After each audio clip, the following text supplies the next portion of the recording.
أعوذ بالله من الشيطان الرجيم. بسم الله الرحمن الرحيم. الرحمن علم القرآن خلق الإنسان علمه البيان. الشمس والقمر بحسبان والنجم والشجر يسجدان والسماء رفعها ووضع الميزان ألا تطغوا في الميزان وأقيموا الوزن بالقسط ولا تخسروا الميزان والأرض وضعها للأنام فيها فاكهة والنخل ذات الأكمام والحب ذو العصف والريحان فبأي آلاء ربكما تكذبان خلق الإنسان من صلصال كالفخار وخلق الجان من مارج من نار فبأي آلاء ربكما تكذبان رب المشرقين ورب المغربين فبأي آلاء ربكما تكذبان مرج البحرين يلتقيان بينهما برزخ لا يبغيان فبأي آلاء ربكما تكذبان يخرج منهما اللؤلؤ والمرجان فبأي آلاء ربكما تكذبان وله الجوار المنشآت في البحر كالأعلام فبأي آلاء ربكما تكذبان كل من عليها فان ويبقى وجه ربك ذو الجلال والإكرام فبأي آلاء ربكما تكذبان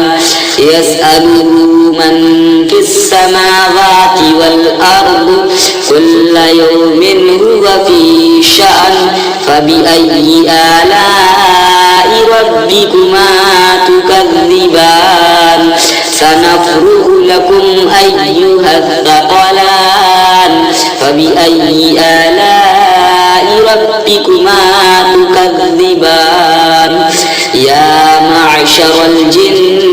والإنس إن استطعتم أن تنفذوا من أقطار السماوات والأرض فانفذوا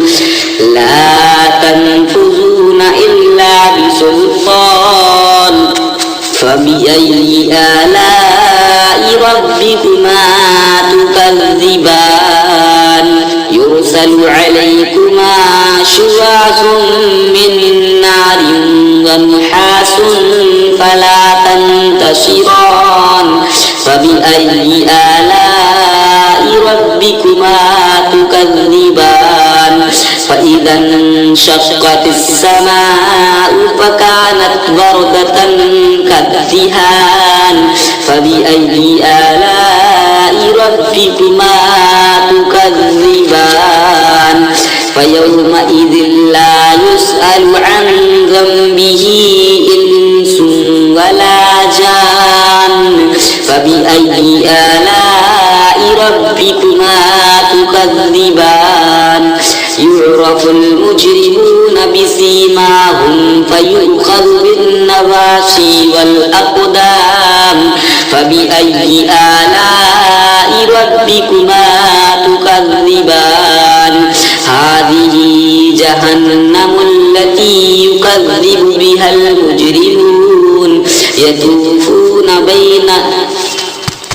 يطوفون بينها وبين حميم آن فبأي آلاء ربكما تكذبان ولمن خاف مقام ربه